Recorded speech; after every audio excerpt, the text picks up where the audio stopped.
PMI. Everybody hates it. What is it? How do I get rid of it? So PMI, you don't know this, private mortgage insurance. It's essentially an insurance policy that the bank or lender takes out that you pay, and it insures the bank against your default on the loan.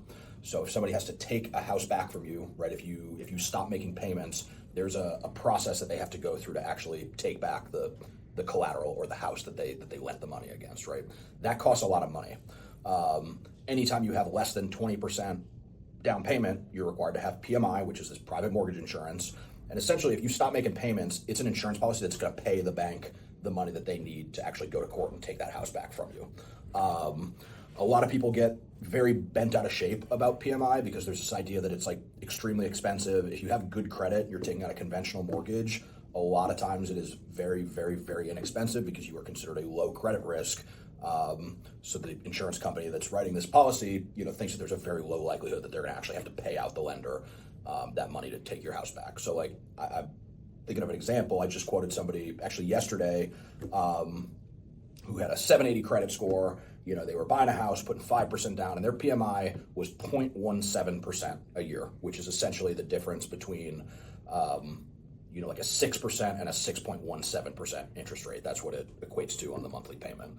So that was about $47 a month is what they would have had to pay an additional PMI instead of putting the 20% down. So it's not really like the end of the world if you have it in that case. It's not, the guy that I was talking to was absolutely shocked when I told him it was going to be $47 a month. He expected to pay several hundred. So that was nice when I told him that. He's like, oh, that's no big deal. I don't care about that. How do you get rid of PMI? So on a conventional loan, PMI will automatically cancel when you hit 78% of your original purchase price. So for example, if you buy a house for $100,000, you put $5,000 down, that's 95%. Once your loan balance is paid down to $78,000, the PMI automatically falls off. There's nothing you have to do. It just comes off and you stop paying it.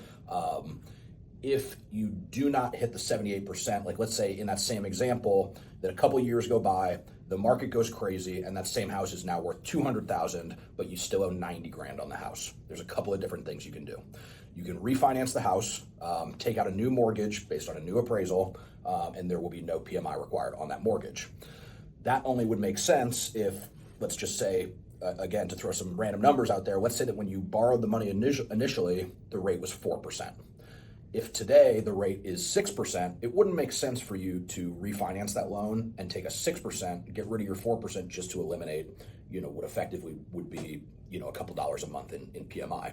In that case, if rates are higher than when you took your mortgage out, what you can sometimes do is call your loan servicer, explain the situation to them, ask them to do an appraisal, and at times they will actually waive that PMI if they do an appraisal and they say, okay, well, this house is worth $200,000. The customer only owes $90,000. We'll just wipe that away because we know that there's enough equity in that property where we don't need it. I don't know the internal metrics on what would